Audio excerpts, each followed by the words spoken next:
Well, good morning everybody and welcome to another weekend adventure out here in central Washington. Joining me on this trip is Camp Chef Mom and of course the baby brother Maverick. This weekend's trip is taking us out here to an area that probably looks familiar for most of you here in Vantage or just outside of it. And man, we are waking up to some incredible views. The weather is actually not windy for once, as this area is notoriously known for. However, the temps last night got down to about 16 degrees or so, and it was a pretty cold one, to be honest with you. And thankfully the winds didn't pick up overnight, so we were able to stay relatively warm inside the tents. But this morning we're just kind of waking up ever so slowly and just enjoying some coffee and some breakfast and just taking in these stunning views. As you guys know probably from prior videos, I've been to this area a few times in the past, and it's just always a great area to come to over the Snoqualmie Pass because the weather is usually a little bit drier. But coming out here, this is a first experience camping in the snow in this area, so it's a really nice opportunity. But for this weekend's agenda, we might stay here. We might kind of venture around the area. Not sure just yet. It is Camp Chef's mom's birthday this weekend, so we're going to let her decide, see what we want to do, see about the areas that we want to explore. But nonetheless, we're going to go ahead and get some breakfast made and kind of just take the morning easy, and we'll just let the weekend adventure go from there. So stay tuned and let's have some fun.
With camp packed down, we were on our way towards finding a location for night 2.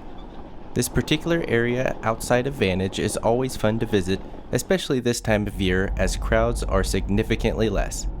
Though to be honest, not too many individuals brave cold weather and high potential for wind, though if you have the right gear and mindset, it can be a very enjoyable experience.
Well, alright guys, so we found a home for day 2 here on our little weekend adventure in Central Washington.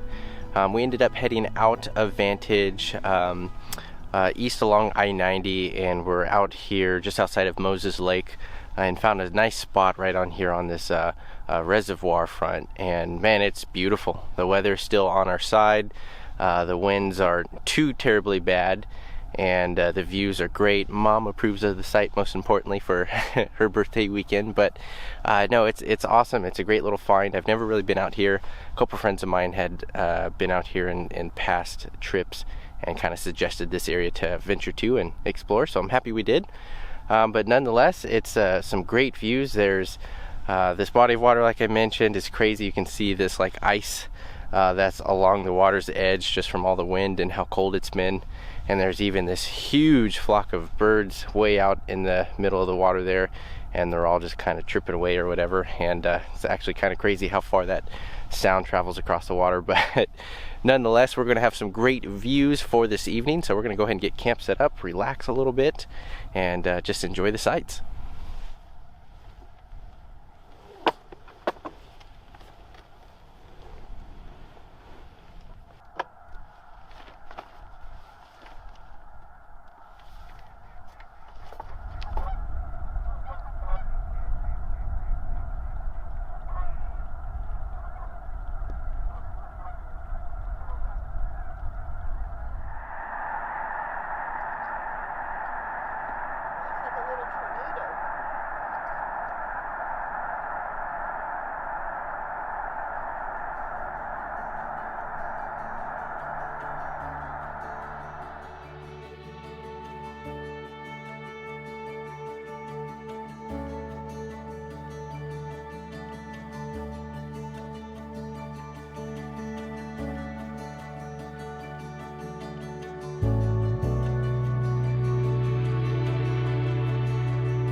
It's not often I come across sites that have cell phone service. However, we decided to capitalize on the opportunity and video chat with family living outside of Washington. It was wonderful to catch up with them while showcasing where our weekend adventures had taken us. So we camped last night with all the snow on the ground, and it was 16 degrees last night. It got chilly. Oh my God, so you're just thawing out. Just thawing out, yeah. And here it comes With the sun beginning to set and temperatures slowly dropping once again, dinner was up next. On the menu this evening is pork carnita tacos, a definite staple for capping the evening.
Who did it, man?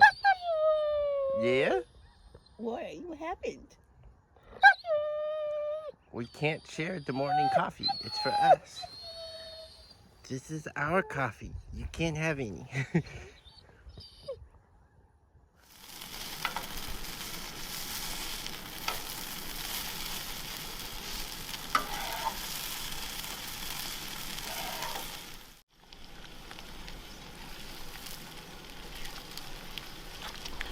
So before we pack up and start heading out, I do want to just kind of do a brief walk around on Mom's rig here, the Jeep Grand Cherokee Trailhawk model.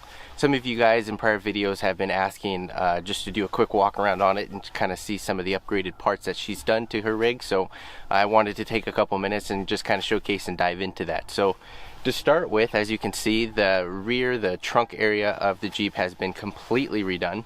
On the right hand side there's a 2-drawer system by ARB, and similar to that with my deck drawers that's in the back of the truck, she's kind of laid hers out accordingly. So one is for all tools and recovery gear, and then the other drawer is going to be for all kitchen and galley items. So that's super nice in an SUV to have that compact space but still keep organized at any given moment. On top of the drawers are a couple connection points. One is going to be for the hose spigot for the inflate deflate with the air compressor. That is mounted underneath both the drawers and the fridge in that compartment where the spare tire used to be. So that's all housed right there, and they were able to make those connection points on top. Also adjacent to that is going to be some electrical connections as well that's managed by a Red Arc system, and that's for powering things around camp, charging different items, as well as charging a secondary battery that is also underneath these items where the spare tire used to be, for solar and things like that. So there's the whole secondary battery underneath all that to maintain running the fridge, the air compressor, all these different items that are on the Jeep. So super nice tucked away, but very organized as far as the layout. Right next to that you'll see the Dometic fridge. I believe that's a 45-liter size. That's on a pull-out slide as well, so that's super cool. It's able to be nicely fitted in between the drawer systems in the side of where the trunk area is, so she's able to maintain all that space accordingly, and even nicer that it's on a pull-out slide, which is super cool. Let's see what else. Also on the rear here, since we utilize that space of where the spare tire used to be, is going to be the rigged swing out tire carrier, and she has that mounted just right into the main hitch receiver. And with that we're able to gain a drop down table for her, as well as like a little cutting board that also slides out. So really nice use of space here on the rear. But then in addition, with that spare tire is also mounted the last US bag, trash and utility bag, so able to keep you know, camp clean by hosting all your trash and different things in there. And then in the future I'll be gifting her some set of Max Tracks, so we can actually use the tire harness and mount those on there as well. So really maximizing the amount of space that you get with a SUV by just completely redoing the whole rear of the vehicle. So it's super nice in that regard. She's able to really maintain but have everything that she needs for trips, whether she's joining along with me or by herself or whatever situation. So it's really nice in that fact. So this is where the bulk of the action is. On the roof, as far as some other things, are mounted the 2 Rhino Rack Vortex crossbars, and then on top of that is going to be the iKamper Skycamp Mini, the rooftop tent there, and then on the other side is going to be the Rhino Rack awning as well. So basically it's a fairly simplistic setup as far as just when you visually look at it from the exterior, but when you kind of dive down into the nitty-gritty, there's actually a lot happening behind the scenes, and that's hidden and tucked away. So for her and her needs, this is kind of what she has on the Jeep, and that's really the main bulk of the upgrades. The only other thing would be the Falcon Wild Peak tires, which are the same as mine on the truck as well. She was able to get a really nice set of solid all-terrain tires for her uses and travels. But yeah, guys, I just wanted to kind of quickly showcase that since some of you were asking. We'll definitely be having her on some more trips here in the future and kind of showing her rig a little bit more, but hope that helps answer some of those questions that you had. Before heading out from any camp, I always take a few minutes to search the area and collect any trash unfortunately left by those before. This is a good habit for anyone venturing out, as it will greatly help keep our public lands open and clean for all to enjoy.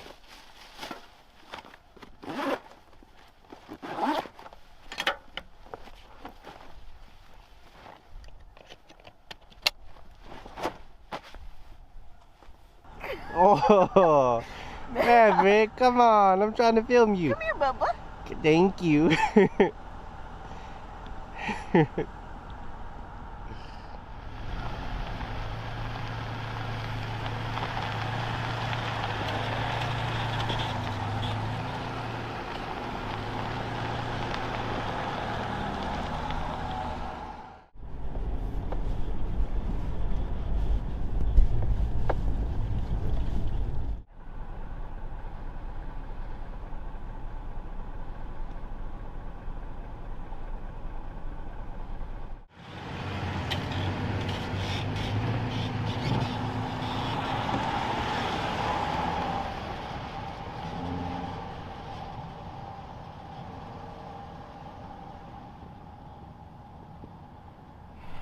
Well, all right, guys, so for this weekend's trip, that is going to be about it. It's been an awesome weekend getting Mom out for another trip here and exploring Central Washington to some areas that we both haven't witnessed before. And, you know, the whole point of all these episodes really is just truly to showcase, you know, what you can do in 48 hours if that's all you have for getting away and having a little weekend getaway and exploring some areas that you may have been to before, or maybe a first time visiting. And you know, it doesn't matter how grand the scale is of your trips. You can keep them simple, you can make them as crazy as you want them to be, but ultimately it's just about getting out and having fun and having some great company along the way. So hope some of these spots and trips kind of inspire you to get out of your comfort zone and do the same. But with that, we're going to go ahead and start working our way back home and get ready for the upcoming work week. As always, guys, I sincerely appreciate your support, and until next time, safe travels.